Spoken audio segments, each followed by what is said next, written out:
You worked for Disney for quite a while. Actually, the connection to Disney came through Sandi Patti. Michael That's W. crazy. Smith, Dolly Parton, Not three bad. Heath brothers. Oh, I mean, goodness. This year was played in Walmart. Our record label didn't know. Nobody knew anything. You and your wife married during all of this while all of this was happening? They met at Disney World. What is up, everybody? It's Nicholas. I'm Clayton. And I'm Christian. And we today have a very special guest on the Three Heath Brothers podcast. Yes. He is known for doing so many works, from working with Walt Disney World to Sandi Patti. Yeah. Ladies and gentlemen, welcome our special guest, David T. Clydesdale. Thank you. And Appreciate welcome to the Three Heath Brothers podcast. Welcome to the Three Heath Brothers podcast. We've got Christian, Clayton, Nicholas too. Boy, oh boy, have we got a show for you. Welcome to the Three Heath Brothers podcast. That's what you're listening to. Oh, that's gonna do the intro. It'll do the intro and then. We've tried to hide it for so long. I'm just kidding. We've been doing it for like 3 months, 6. No, 5? not 3 months. We've done like. It's been a lot. We actually have a sponsor, believe it or not. Did you want us to give your mic? Yes. Yeah. We need to do a separate podcast with you. We got it put it Do you on. know who? Do you know who Daryl Strawberry is? Do you know who the Yankees are? Yes. Okay, so He won 3 World Series championships with the Yankees. They just retired his number with the New York Mets. Anyways, we just had him on. He was our first ever guest. Do you know what this means? All right, David, how you doing, man? I'm doing good. I don't think I officially shook your hand. Because I've been setting up a lot of things, but we're so glad to be here. Thank you for having us. Thank you. Sure. We are at Appreciate it. David's Beautiful. home in Franklin, Tennessee, right next to Celeste tree. Nashville. Look at this. His lovely wife Celeste decorated this tree. Yeah. It looks That's very right, nice. Looks yes. very nice. So And where did you cut that? Oh, yeah. It's beautiful. no, but yeah. So you just got back from Prague, right? Well, about 2 weeks ago, I go 2 times a year, maybe 3 times a year, and try to do like when I did you guys, try to do at least 2 albums, 3 if I can do that. So For those of you who don't know, David is the mastermind behind the Not So Silent Night album, which is available now. And if you're watching this, it is available on vinyl. We just released the vinyl edition, so you can pre-order that or By the order time that by this- now. by the By the time- time this airs, it'll be available now. Yeah. It's being shipped right now. But I So- want to tell you, I already have 100 albums out in vinyl. But that's because David's like, that's when it was. what's new, boys? I love it. For those of you who don't, you were basically, the mastermind behind Sandi Patti. Oh, no, well. If you're a kid and you've never heard of this before, we're going to play a little video of Sandi Patti with David's arrangement in the background. Here you go.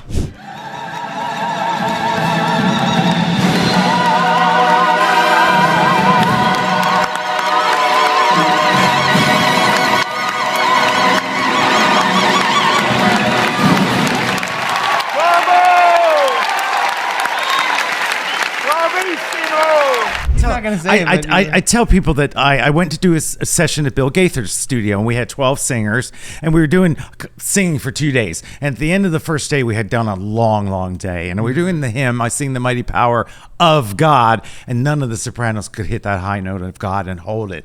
And I finally said to the singers, look, let's just come in tomorrow morning and get the last note. And one of the altos goes, I can hit that for you if you need it. I said, no, it's not this C. It's this C. She goes, I understand. Would you like to do it? So we have power, and everybody went up God, and she hit it and just held it for like 4 bars with the most power and majesty in the world. And she cut it off, and she goes, would you like me to stack that? And I said, first of all, what's your name? She said, my name's Sandi Patti.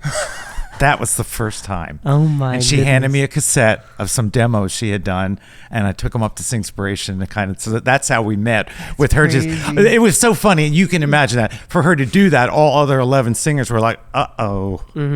somebody's in town now. We are out of a job. Yeah. We gone. Yeah, so you funny. could see the look on their face. So Wow. yeah. Wow, crazy. That is amazing. That's what That a is crazy super cool. story. Yeah. Like, But you know what was really popular back then? The popular was kind of like the Bee Gees type thing. So she was singing real light, cute things and like tripling it, and also it was real cute and light, and that's how kind of the first album went. And they got to the second album, and they got a new producer. And he said, "Sandy, here's the one thing we have to do. We have to get rid of David Clydesdale because he's just this big orchestra guy, and that's not what's on the radio right now, and that's not going to work for you." Sandy said, "Oh, that." Can we do anything? She said, the producer said, "I'll give him one song. That's it." So they gave me one song, and I actually got it at 8:00 at night for the next morning. I added it to my session, and he said, "Now you can put that on the album, but I don't want you singing it anywhere because it just doesn't work." Well, she was backing up Bill Gaither, and she was singing her little cute song every night. And one night she had said to the engineer, "Throw that other one up. Let's see what happens." And that was "We Shall Behold Him." And it's like Bill Gaither said to her off stage, "Don't blindside me like that again." I didn't know how to end the concert. I didn't know what to do. Wow. I A star is born. Yeah, it was just like all of a Wow. sudden the public said, "Where did this sound come from?" And then the Larnell, the Steve Greens, the Dinos kind of followed after. And obviously you know this, but like that song has impacted so many people. You know what? And not just the It's- voice, but the arrangement and the power of this ballad. People have used that song as this is what I want As a my song- standard for ballads. Yeah. to sound But the like. funny thing is, I had a cassette and Dottie Rambo. The words are phenomenal and all that. But you can imagine Dottie Rambo on a demo. It was like, "We shall behold, chinka chinka," and they give me that, and I'm like, oh boy. I said, "Sandy, what do you want?" She said, "I'm thinking more film score and cinematic and capture those words of the angels will sound and the sleeping will rise from their slumber. Can you get all that Yeah. into the orchestra?" I said, yeah, that's what I'd like to do. And so, So that's you took Dottie Rambo's song and you took it and introduced it to Hollywood film scores. Is literally what you did. But I mean that one, and then I remember as a kid I heard this girl. Her name was Julia Stetler, and she, in our background at church, she would sing the Star Spangled Banner, which is that your one, arrangement. And I hadn't even heard Sandi Patti sing it, and I remember as a kid just like, it kept on going up there and up there and up there, and it blew my mind. Well, and I that- looked that- up Sandy's version later, and so tell us about how Well, that one came about. They're the two songs that have the 8:00 story. "We Shall Behold Him" was the night before, and "Star Spangled Banner" was like 7:00 at night. They called and said, "Could you arrange the Star Spangled Banner for Sandi Patti? They're going to relight the Statue of Liberty, and they're going to have 10 different artists, and nobody will sing the Star Spangled Banner." I said, so he said, "What are you going to do new to make it fresh?" I said, just off the top of my head, I said, "Well, get Claire Cloninger." She was the great lyricist back then. "Get me a new second verse. Like even today, the torch still burns on. Get me something new there." So I just started scribbling as quick as I could a handwritten score. And I think a copyist picked it up at 3 or 4 in the morning. And what happened on that second verse was there was just notes with no words because I didn't know what the words were going to be for the next day, because we cut the orchestra in the morning, and in the afternoon, the singers came in and they just had chords with no words. I say, "Okay, sleeping will rise." Everyone write that in there because we didn't even know what that was going to be. And then the album never came out. And it was a big disappointment. And it was, and then all of a sudden Reagan leans over and he lights the torch and it went across the lake and the Statue of Liberty lit up. And I heard a brass fanfare and I looked at Celeste and I said, "That is so familiar." I said, "Wait a minute. This can't possibly be that." And it was. And ABC got so jammed the phone that Johnny Carson had us on the next night. I mean, it happened that fast that he wanted to know who she was, that she jammed up the phones at ABC. Wow. That's For those of crazy. you who don't know, he was talking about Ronald Reagan, correct? What did I say? No, you said Reagan. You said Reagan, but I'm just making sure people know. There's a lot of Ronald Reagans. Are there Reagan. other Reagans? So, no. I Because only some know of the one kids may be like Reagan, it's the girl from down the street. Oh, you know? yeah, I No, guess I'm it kidding. could be, yeah. But no, I remember you telling me about that and how she had said, I think even Sandy had said, "Well, that's a very high key. Can you Well, no, lower she it?" told me don't do it above a B flat. And as we were leaving the rundown, I was walking in the booth. She said, "David, what's the high D flat on the end? And I literally said to her, Sandi, you've got it. You only have to sing it one time on this little demo, and then you'll never have to sing it again.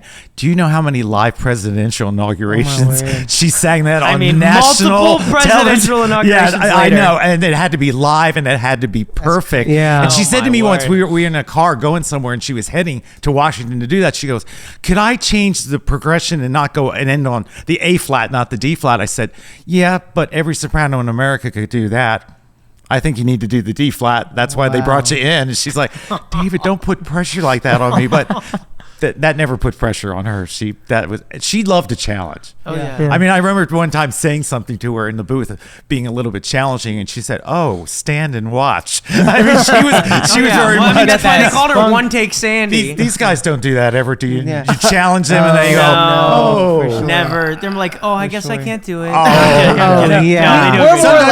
We're more like if we can get it in the first take, and like so usually like if we're having to blend or whatever, and I try to like make the pitch, like you won't need to do a second take on me. But I'm gonna be honest with you, like end of the beginning when you did that one, I was like, I don't know if I can do this every night. Yeah. Like I was like, oh, like okay, at that literally, well, a year or two ago, it was like the high A, maybe the B flat. I can't remember. It was what A. exactly it was. But the Sopranos had a C sharp above you. Yeah, and I was like freaking out over this, and now. I mean, I've gotten used to it and everything, and now we're singing it every night. You know on what? this Christmas I tour. watched you guys just on one thing that was on Facebook, and you hit the end of that thing, and I said, I wonder if they hold it the whole amount of counts. And you guys went right to the cutoff because all three of you did it with your hand. You all did the orchestra cutoff on stage yourself, and I thought, they're getting to the end, you know. So it's barely. coming. It's holding on by a thread. It's coming.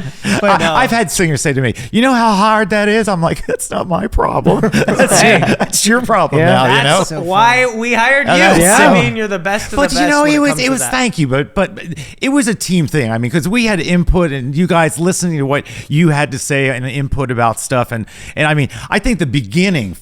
Okay, can I say the beginning? I thought you had to get comfortable with me. Yeah. I think you were like, "What?" But you changed the bass line. I'm like, "Yeah, that's what arrangers do." Yeah. Sometimes we change a note or two in there. And I think after about 2 cuts in Prague, you were like, I think we're gonna be okay. Yeah. I think this is gonna work all right. But it just that happens. It was one of those things where yeah. like I knew who you were, and I knew obviously you have this like your list of street cred is like first things off the first, it was chart. a God thing that we were like, y'all, we actually are gonna get David Clydesdale to like produce for our album. no. It was so we were awesome. just like, there's no way. And Dad, we're all just like, is this really gonna happen? And then it like the pieces started moving forward, and to actually create the entire Christmas album. And Nicholas is like, yeah. So I'm calling and texting him or whatever. And we're like, okay, man. So like, if this does not work, we have a tour coming up. yes. And we have he no calls Christmas us. music. He calls us. I think he's in Prague, and he's like, so how's it going? He's like, oh, guys, it's good. It's good. It's really good. It's like I was Wait till crying. you hear this. Yeah.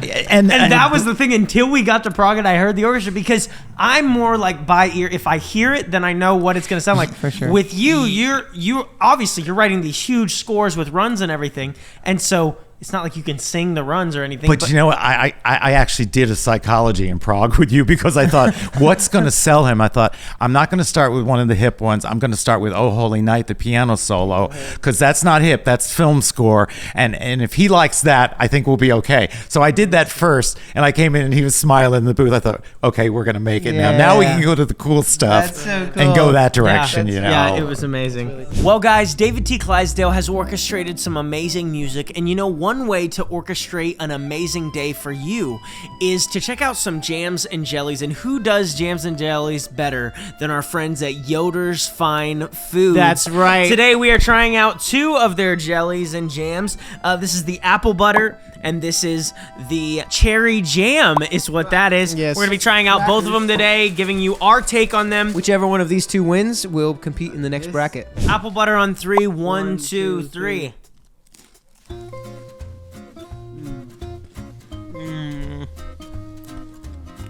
I love that. All right, now we're going to try the cherry jam. That's a lot. That's a lot, bro. You're getting all over the table. Forget the table. I got it on my pants. That does not look All right, guys. While Clayton is cleaning up his wound, cherry jam in 3, 2, 1.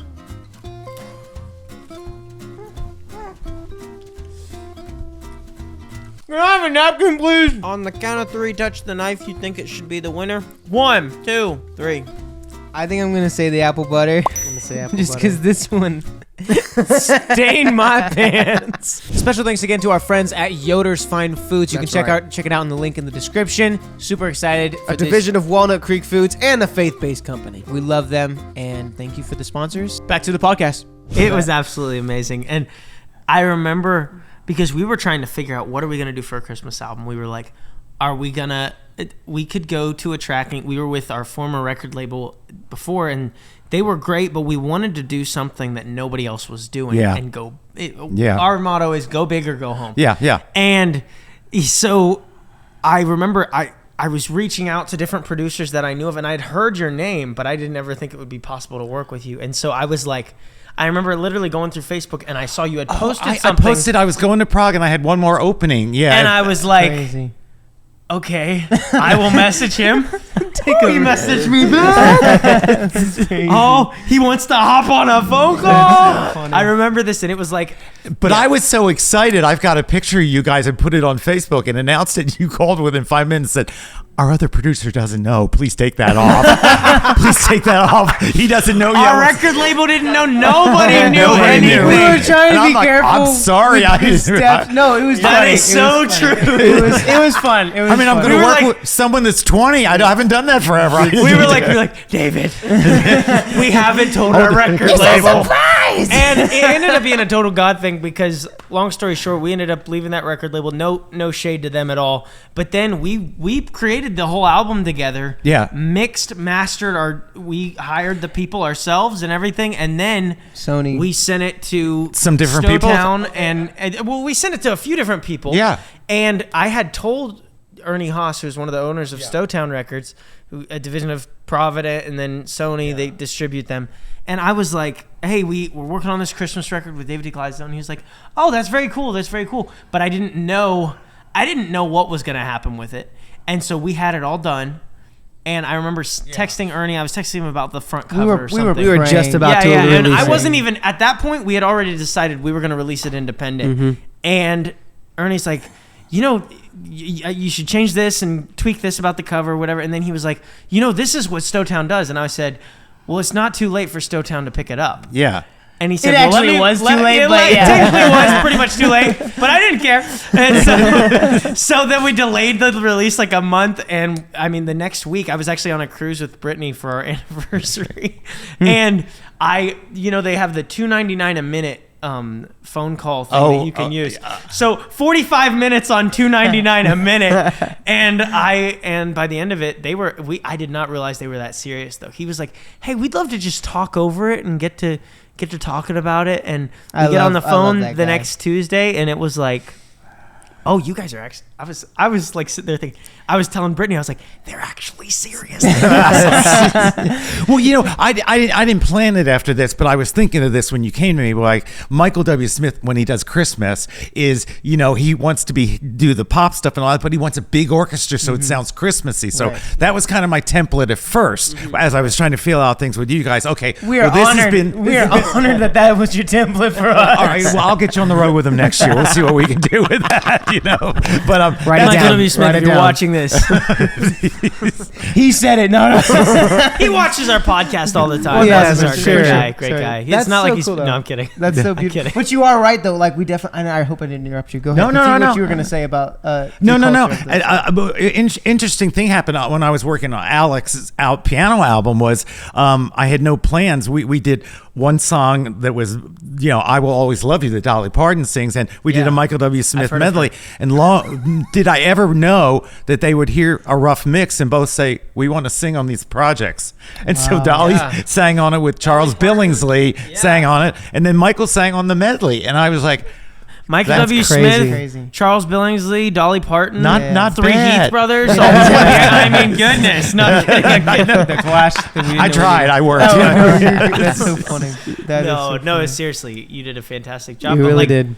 One of the coolest things when I was doing research about you before we ever had that first phone call was like, I saw the word Disney, Mm-hmm. and I was like, "Oh, you've got to be kidding me!"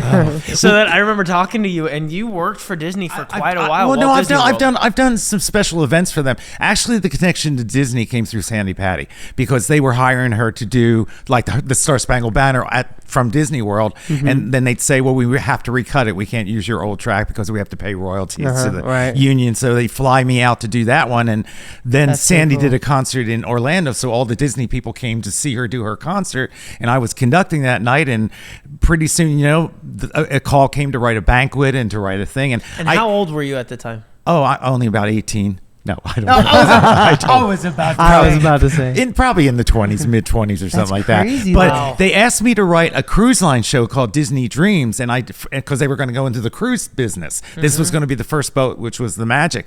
And so I wrote Disney Dreams. I wrote that show and cut it for him.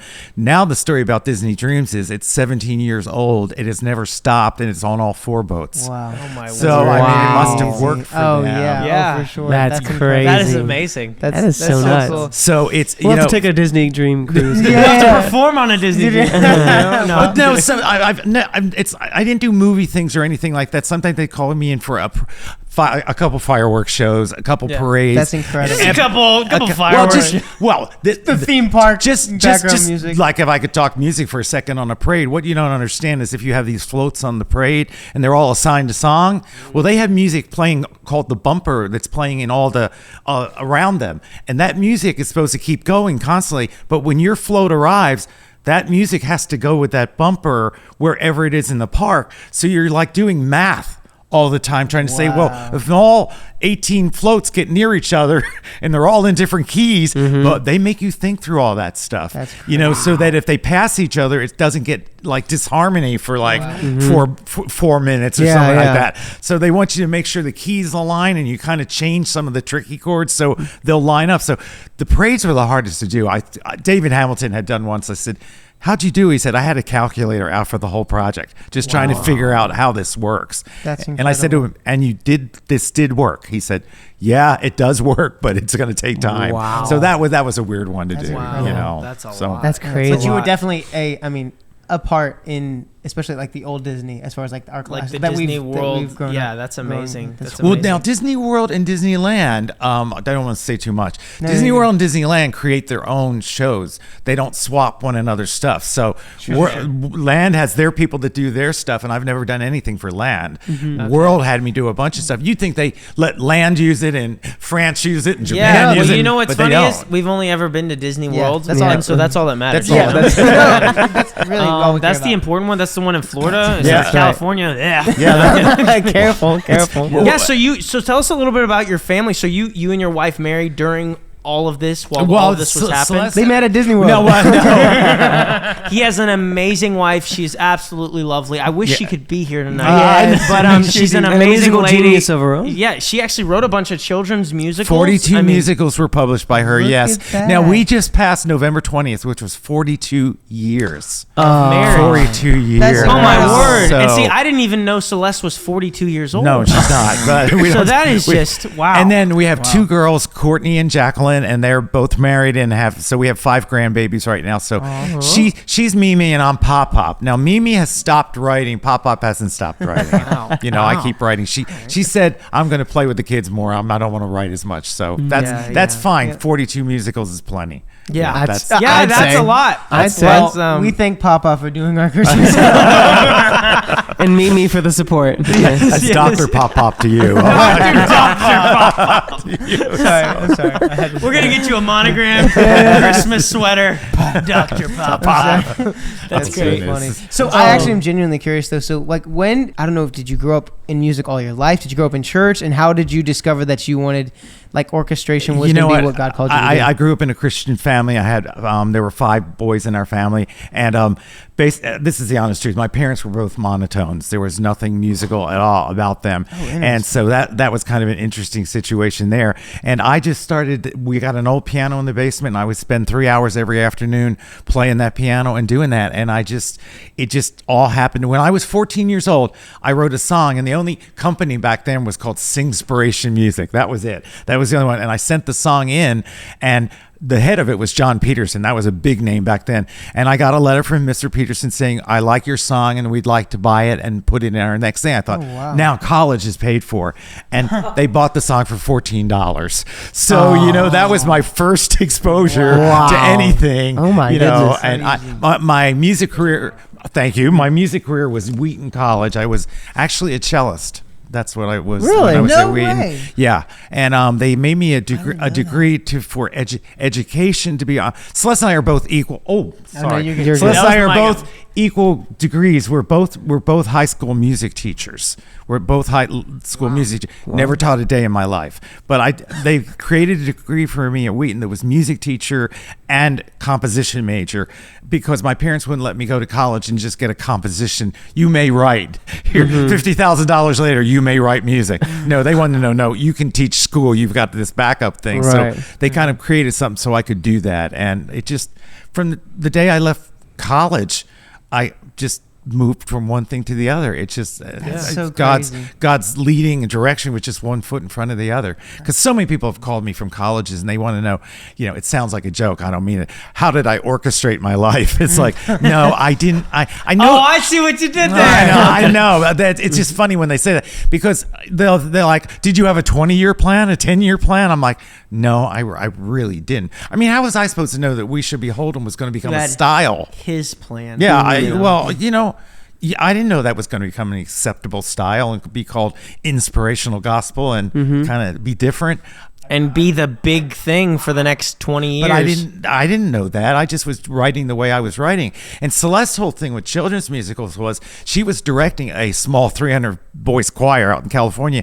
And she came home and said, the music is just terrible. It's just not teaching them anything. It's not good music. It's not making any sense. I said, well, what do you want to do about this? She said, I'm going to write a musical. And I said, okay, which at first caused a little controversy because I said, and I'm going to be a doctor. It was like at first, because I thought that's the first time she ever said anything like that. And she got her first 5 or 6 songs done, and I took them in to sing to Word Music in Nashville and played the first 5 songs for my bosses, wondering what was going to happen here. And Don Caston, the boss, just turned off the tape machine after about the 3rd song, and I thought, oh, here it comes. He said, this is really, really good. Wow. We need to get this in the studio right away. He said, I'm happy with the title, the direction, the idea. Get this finished and get this going. So it kind of happened. God's blessing on her life to do that. That's amazing. So cool. I mean, because Celeste asked our daughters before they did a Christmas program at church, what's the musical about? And she said, the kids said, I don't know. Don't have any idea. We never saw the play. We never heard the recording. We don't. And she said, it shouldn't be like that. They shouldn't be doing this musical 3 times and they have no idea what they're singing about or what it is. And so she made it very determined to make sure the kids started to know the biblical truths where that was. Wow. So that's amazing. Well, guys, it's pretty amazing that David Clydesdale has worked with Sight and Sound Theaters. And if you want to go see this Christmas another amazing sight and sound, come see us on the Not So Silent Night Christmas Tower! Michigan, North Carolina, Virginia, and Pennsylvania! Come see us. We cannot wait to see you guys December 13 and 14 in Grand Haven, Michigan. Pennsylvania. December 15, 16, 17, and 18 Virginia. all over the state of Pennsylvania. December 20th, Emporia, Virginia. And guys, our final stop is going to be in Trinity, North Carolina on December the 21st. Can I just say, this is our best tour ever. We cannot believe the responses we've gotten. Tickets are still available now. So come and Check see it us. out now. And groups 10 or more use code Snowflake for $5 off each ticket. Is it Check it out. Snowflake? Yes, it is Snowflake because it's winter and it's snowing. For real, guys, we really appreciate your support. Now back to the David D. Clydesdale podcast. That's amazing. Wow. So you grew up. Where did you grow up? Philadelphia. Philadelphia. The little row house in Philadelphia, yeah. And then That's when you started Pennsylvania. getting into That's music, you Pennsylvania, moved to LA first? Or No. did you move to Nashville first? I went to Wheaton College. The first job was in Lincoln, Nebraska. It was a radio show called Back to the Bible Broadcast, and I was the piano arranger. While I was there, that music company, Singspiration, had a shakeup, and they needed a couple more writers. So Don Wurtson called me. He was a writer. He said, "Can you be the youth writer since you're the only one that's under 20?" And so he asked me to do that there. And after a couple years up in there, I realized, if I'm going to do this, I need to get to Nashville where it's kind of happening. Yeah. And I think we did Nashville for a long time. And I think it was just a time in our life. I came home one day, I said, Celeste, I just need a change.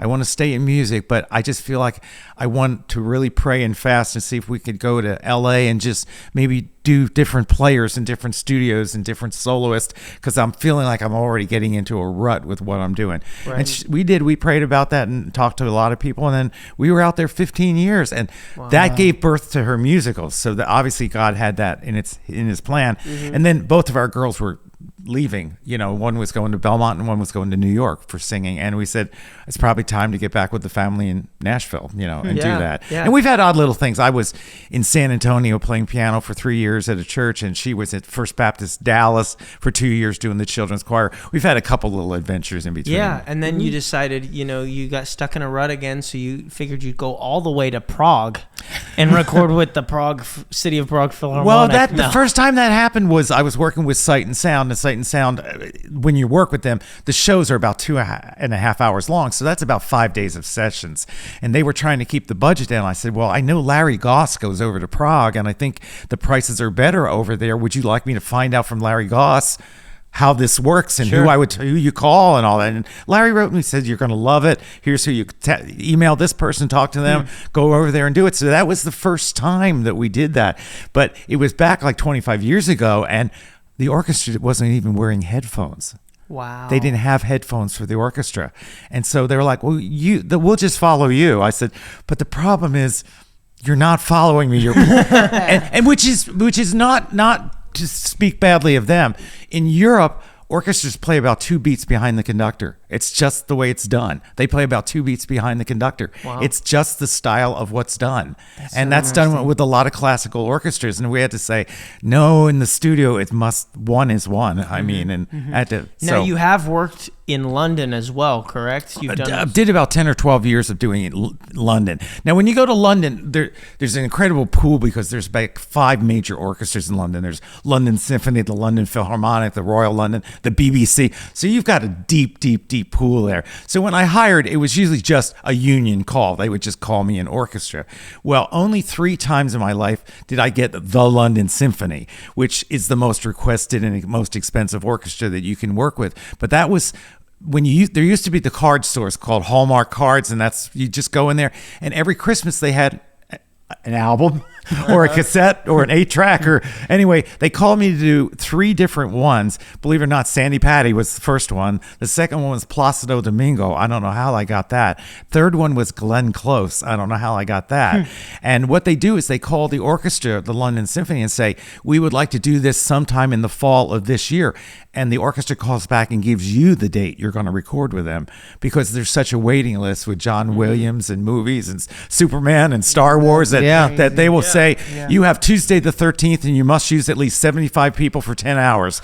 I mean, but that was one of the most fun things ever, because they were just on the edge of their seat. They're playing. I mean, there was no rehearsal needed for anything. So cool. Wow. They played together so tightly. I remember I was working with a producer for Hallmark, and he really didn't understand a lot about music, and so he started doing what most drama people do. We got done the song. He said, well, you're giving me purple and I want red. And I looked at the first violin, and she had heard it in her headphones. She said, gentlemen, we're giving him purple. Let's give him red this time. And they all got and they all played it. And he said on the headphones after, that was red. There you go. You did it. When you work with drama people, they talk sometimes in color. The scene is too purple. It needs to be more.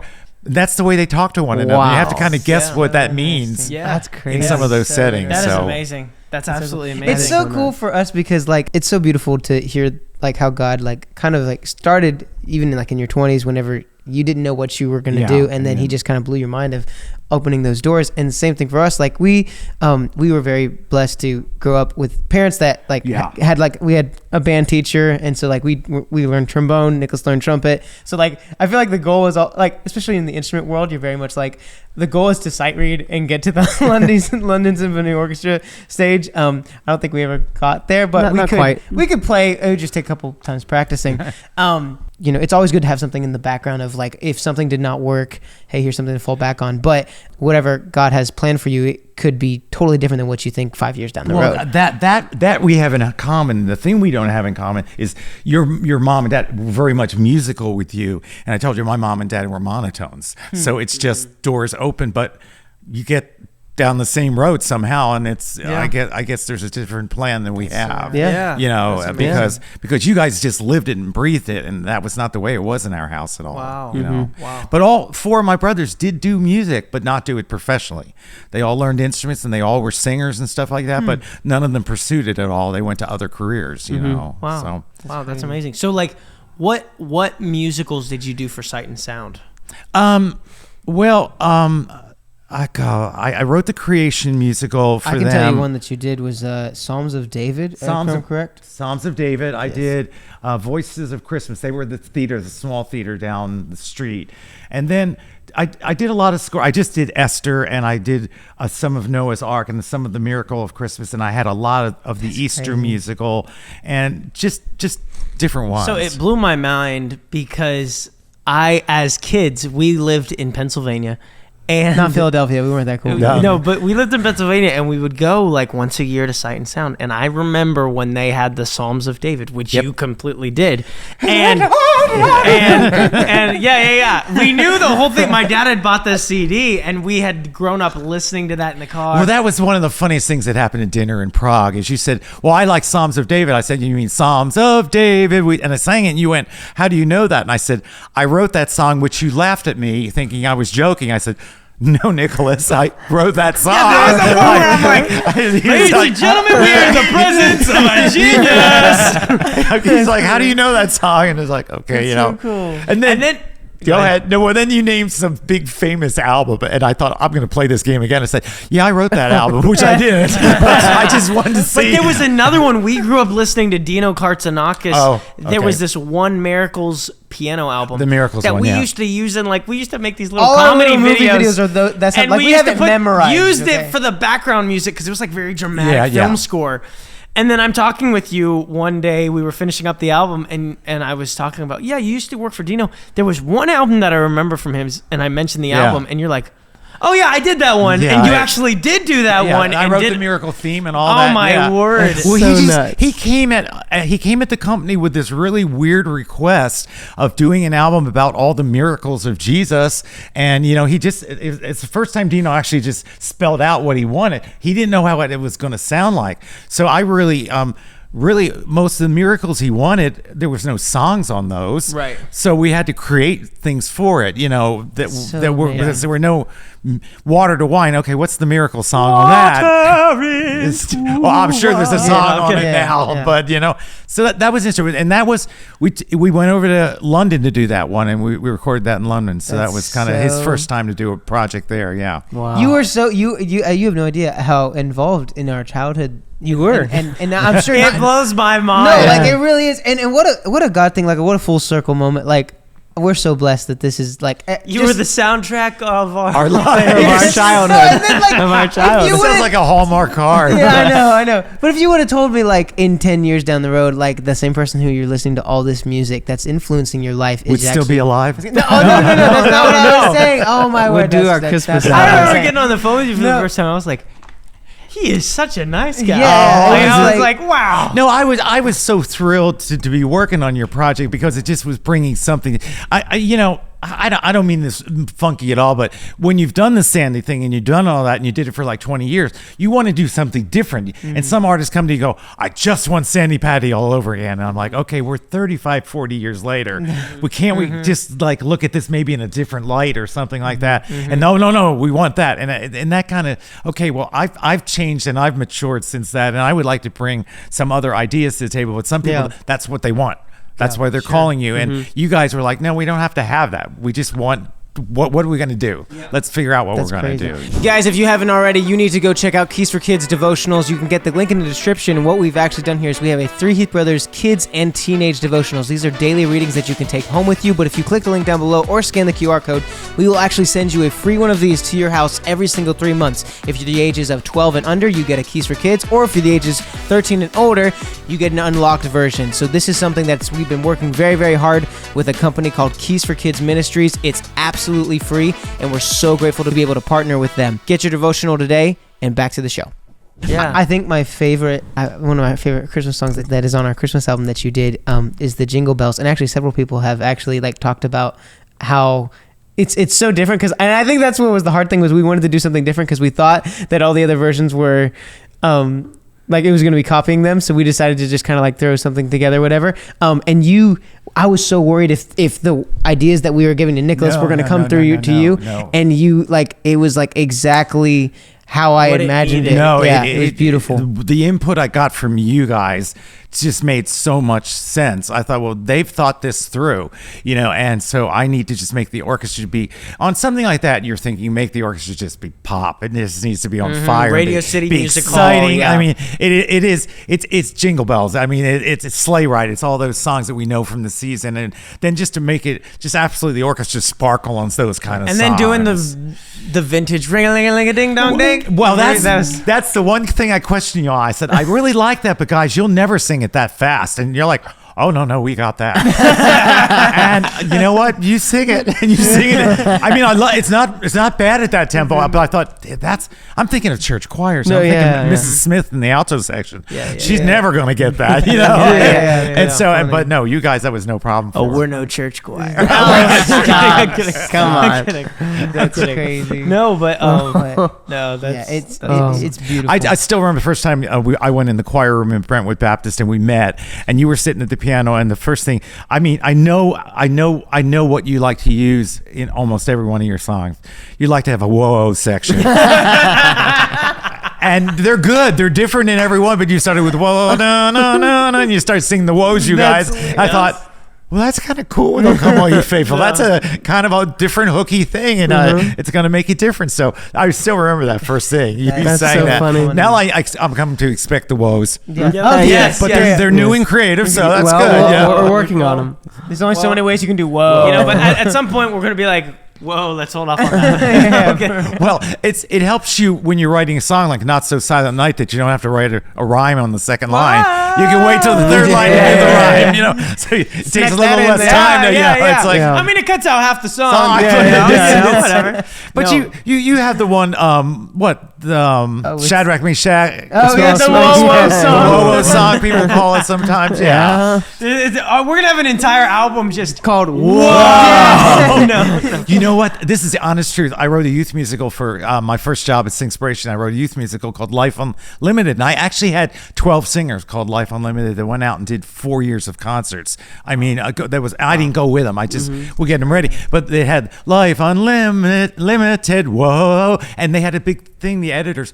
But how do we spell that? Because no one had ever put it in print before, and they were like, "Is it WOAH or is it WOE?" I don't think it's like "woe to me" or something. Yeah, but no one had ever Woe to me. But they were like, all the editors were having a discussion for an hour on "whoa" one time. I was like, my word. I hope I didn't ruin your world by just saying. crazy. That's funny. So one of the most famous songs that you have done, and I don't even know how many times it's been now that you've arranged it, but is "Oh Holy Night." Well, "Oh Holy Night" is at 95 arrangements about. He has done 95 arrangements, ladies and gentlemen. It takes, man, you have to just sit in front of the keyboard when you're writing and say, okay, Lord, they want it fresh and new, but they don't want a cha-cha. I mean, I know that's not what they want. I know. Cha-cha-cha. I know. Right. Oh, no, I said, Sorry. I don't set them up. But you really sit there and you know people want it to be inspirational, but you're looking for another way or another. And I have done, I've called and said, give me a new second verse to it, because just give me something that I can give this artist that's different than what other people have done on it. But the second would be How Great Thou Art, about, I think, at 87 that have been done.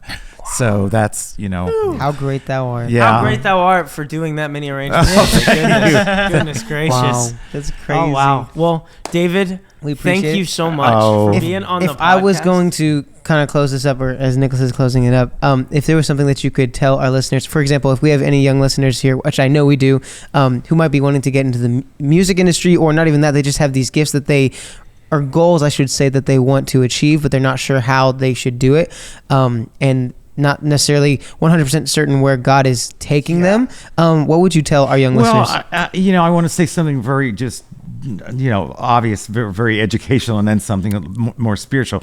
The educational thing I'd say is, work on your craft. Learn to read music, learn to sing, maybe learn to play an instrument or two. I mean, don't just say, I want to do this. And then I've had so many people say to me in a prideful way, I don't even read music. And I'm saying, well, you should be embarrassed, because if this is what you do and there's only 12 notes, I mean, maybe you should try to figure out how to do that. But the other thing is to just ask God, where are you leading me on this? And you can't take anybody. Like if you're a worship leader, you can't take anybody anywhere you haven't been. So if you haven't gone before his throne or gone before him in humbleness or whatever, you're not going to lead people like that at all. It's not going to work. And I do have to talk with artists, because we're talking what key, what style, but you're also thinking, okay, what are they going to come away?